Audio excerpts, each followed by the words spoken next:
Hey guys, what's going on? Welcome to another video. So in this video we're going to be talking about just the upcoming meta changes that are potentially going to be coming in Joseph. So we had the combat developer on the stream earlier, Retroman.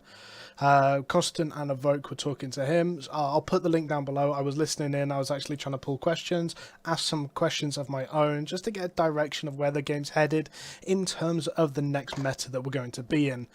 And basically, from my understanding, they want to move away from the snowbally situation that Hellgates have kind of turned into. GVG's a little bit less, but Hellgates definitely. Hellgates are the spammable PvP content in this game, and what happened is in the first couple of weeks, we saw a couple of different teams winning consistently over and over again, and then they kept going. And what ended up happening is while everyone was fighting in 4-4-1, these guys were winning over and over again. And fair play to them, they won on skill. Whether it's predicting the meta, whether that's the skill you had, or whether it was you were just better than the other teams. You ended up winning, and they then went in and started getting to 5-1, 6-1. But because they had all of these wins, they were able to use it, wear it, and they were running it because while it was expensive for everyone else, they had the money to blow on it because they'd been winning so many Hellgates. And it, like I said, it was a snowballing effect. All of a sudden, they have a gear advantage mixed in with the fact that they're also running also a decent team. It kind of snowballs. Now, what they're kind of changing it to now, and this is what the explanation was for the healing change. Now, I'll be completely honest. Not a big fan of this decision in every aspect. However, I understand the logic, and I really do. And again, it is what it is. There's nothing we can do about it. We just kind of have to get on. Basically, the logic is they want to make deaths more common. Now, what I mean by that is that at the moment, sorry for the background, by the way, I'm just doing some fame farming, trying to catch up, and they're already really deep in. I'm trying to get to them. So yeah, it's just random stuff in the background. But yeah, so it's going to get to a point where we were at a point now that typically the first person to lose someone just gets wiped up clean. It's very rare that you have them real messy, brutal fights that last like really backward and forward, and like you lose 2 or 3 people on each before like a fight's really won and that sort of thing. It's just rare that that actually happens now, realistically, if we all look at this honestly. And that's kind of what they want to get away from. They want to get away from that situation. They want to move into a situation that's more... They don't want the perfect wins, because perfect wins means that no one's losing gear. And again, teams were just getting to a point where they were so rich and so snowbally that it doesn't matter. So it's got to a point now that kills are going to be easier to get. There's going to be more kills on both teams. And it is just what it is. We're not going to be able to change it. But what does this mean in terms of meta? Now, healers being nerfed, so no team wants to die. That's the first thing. Whether that's the goal that the developers want or not, no team wants to actually go into a Hellgate and die. It's just not going to happen. So what does this actually mean? It means that while healers are getting nerfed, we're going to start seeing some survivability changes within teams. Now, what I mean by that is, I think we're going to start seeing more arcanes, more double healer comps. We're going to see these real turtle comps, potentially even things like kite comps coming back in again. Comps that are just, if played well, are super defensive, hard to lock down and kill. And again, the logic behind it is that, so I think arcane's going to come back in.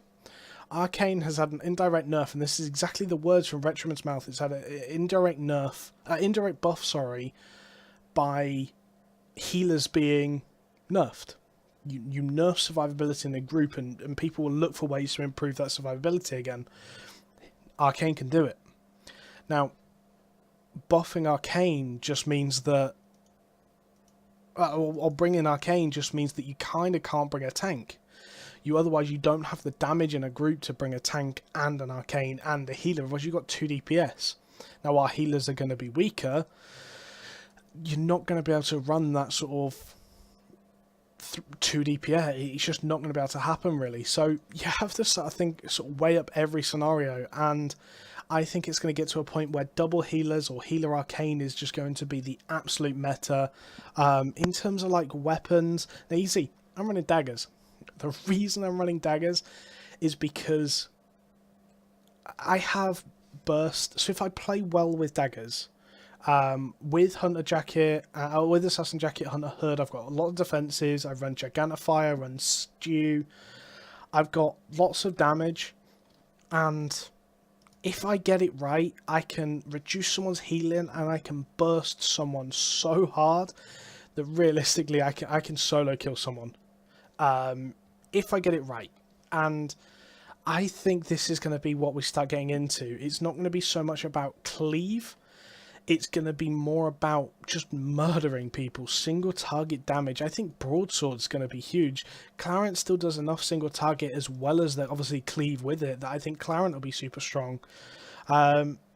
Fire's going to be so strong. It's had a fireball firebolt buff.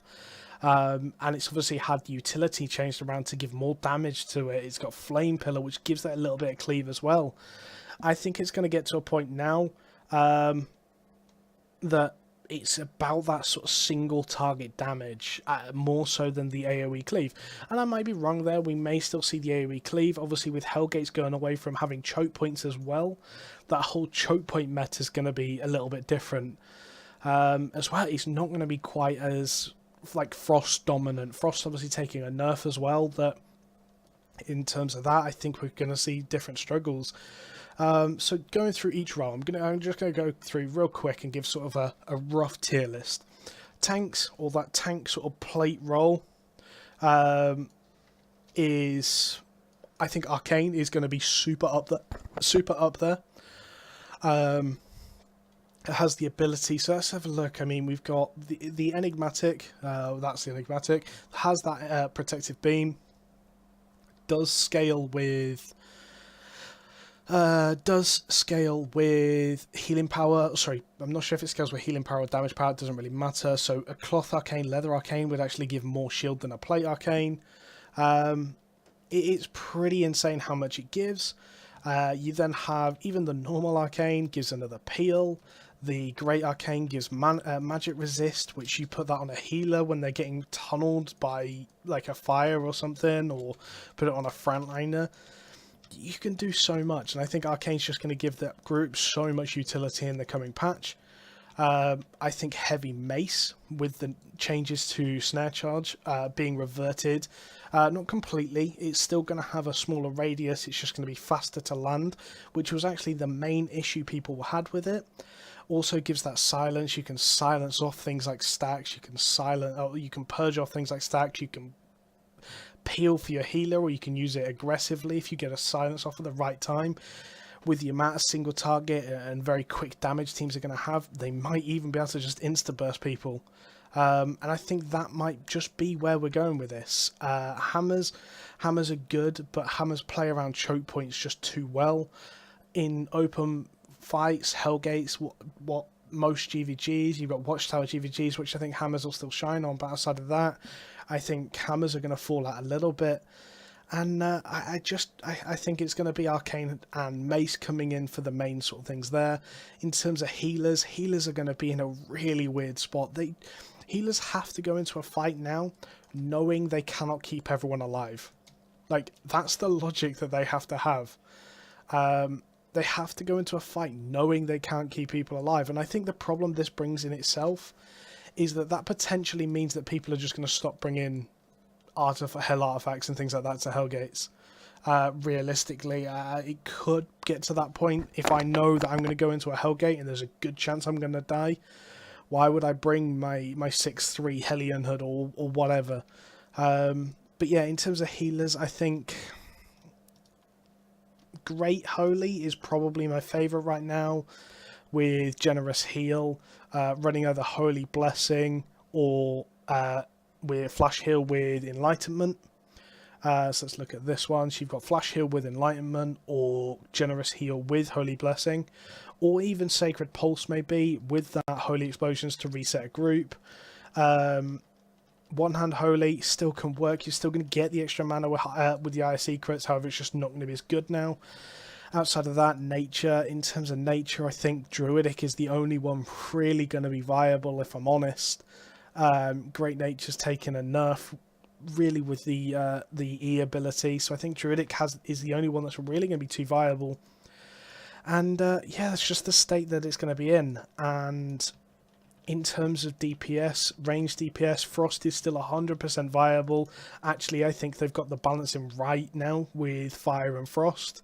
I don't think one's way too strong than the other, but I definitely like their balance.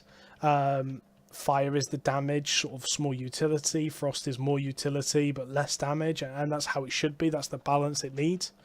But yeah, so this obviously big things. I think them two are going to be big weapons. I don't think Curse is going to go out the meta. If anything, actually, I think it's going to be a case of Curse having to bring Great Curse and Demonic to things now. Demonic counters Holy, Great Holy, and I think Great Holy is going to come in with a Storm. Demonic counters Great Holy, Great Curse counters Druidic. And that, so Curse is still going to be really strong. Maybe we'll see Bow. I doubt it with Bow. I honestly don't think the buffs are strong enough. Crossbow, light crossbow, maybe even going to come back in with that sort of AoE damage, like small AoE, but actually high single target burst damage we see. Maybe that will come back into meta a little bit. There is so many things that could come back into meta in terms of DPS. I don't think anyone can really predict it 100% as to what it will be. I think single target, burst damage, stuff that healers aren't going to be able to move through, things like melee, Clarent, Broadsword, Carrion, Carving Sword, Bloodletter, I think 100%, Daggers, maybe. I don't think Daggers are going to be sort of S+ tier, but I don't think they're going to be the worst thing in the world. And Spears, I don't think any of the Spears are going to be particularly bad. But yeah, so in terms of how this meta is going to go and the way the developers seem to be wanting to take the game, and I think this is the main part of this conversation, why I wanted to do this video, is they want people to be able to die. They don't want people to go into Hellgates and be able to win every fight without dying. And that's just what it is. That's the way of it. So guys, be prepared for this. This is the way it's going. Build your teams around this, because this is the way fights are going to go. But yeah, so thank you for watching, guys, and I'll catch you later. Goodbye.